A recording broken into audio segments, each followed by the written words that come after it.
సికింద్రాబాద్ మచ్చబొల్లారం కాల్పుల ఘటన మరువక ముందే సిటీలో మళ్లీ గన్ పేలింది. ఓల్డ్ బోయినపల్లి మల్లికార్జున కాలనీలో కాల్పుల కలకలం రేగింది. కాంగ్రెస్ నేత యాదగిరిపై గుర్తు తెలియని దుండగులు కాల్పులు జరిపారు. ఇక మొత్తం 6 రౌండ్లు కాల్చారు. ఇందులో 2 బుల్లెట్లు యాదగిరి శరీరంలోకి దూసుకువెళ్లాయి.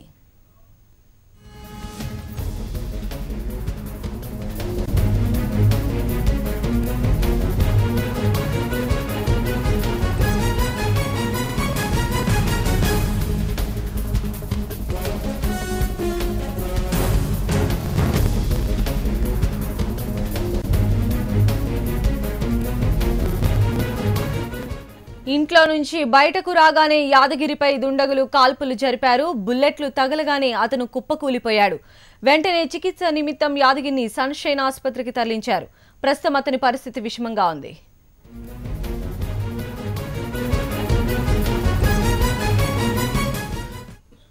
ఇక భూ తగాదాలే కాల్పులకు కారణమని పోలీసులు అనుమానిస్తున్నారు. ఘటనా స్థలంలో పోలీసులు 2 బుల్లెట్లు గుర్తించారు.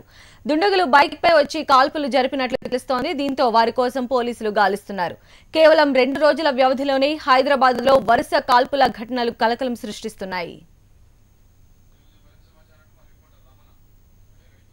దీనికి సంబంధించిన డీటెయిల్స్ మా రిపోర్టర్ రమణ అందిస్తారు. రమణ, చెప్పండి, గాయపడిన యాదగిరి పరిస్థితి ఏ విధంగా ఉంది? పోలీసులు దుండగుల కోసం అన్వేషిస్తున్నట్లుగా తెలుస్తోంది. డీటెయిల్స్ ఏంటి? సంధ్య, నగరంలో కాల్పులు కలకలం సృష్టిస్తున్నాయి. వరుస కాల్పులు. ఎందుకంటే మొన్న రాత్రి అల్వాలు మచ్చబొలలో జరిగిన కాల్పుల ఘటన మరొక ముందే మళ్ళీ ఈ రోజు కూడా అందరూ జనసమర్థం ఉన్న ప్రాంతాల్లోనే దుండగులు అంటే విచక్షణాయుతంగా కాల్పులు జరిపారు. ఈ కాల్పుల్లో ఓల్డ్ బోయినపల్లికి సంబంధించినటువంటి యాదగిరి, కాంగ్రెస్ నాయకుడు యాదగిరిపై ఈ కాల్పు జరగడం జరిగింది. ఆ కాల్పుల్లో తీవ్రంగా గాయపడ్డ యాదగిరికి ప్రస్తుతం సికింద్రాబాద్ లో ఒక ప్రైవేట్ ఆసుపత్రిలో చికిత్స కొనసాగుతుంది. అతని అతనికైతే ప్రాణాపాయం లేదని చెప్పేసి వైద్యులు చెప్తున్నారు.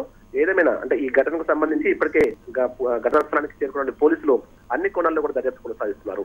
అక్కడ ఘటనా స్థలంలో సీసీ కెమెరాల ఫుటేజ్ ద్వారా నిందితులను గుర్తించే ప్రయత్నం చేస్తారు. ఇప్పటికే 3 టీమ్స్ ను రంగంలోకి దించి నిందితులను పట్టుకునే ప్రయత్నం కూడా ఇప్పటికే ప్రారంభించినట్టుగా నార్త్ జోన్ డీసీపీ సుమతి ప్రకటించారు.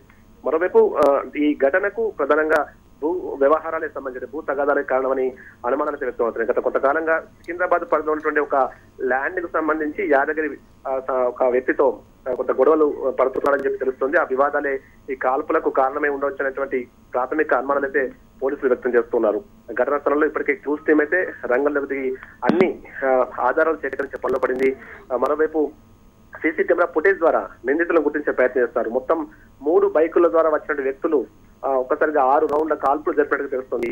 కాల్పుల్లో 1 బుల్లెట్ మాత్రమే యాదగిరికి తాకింది.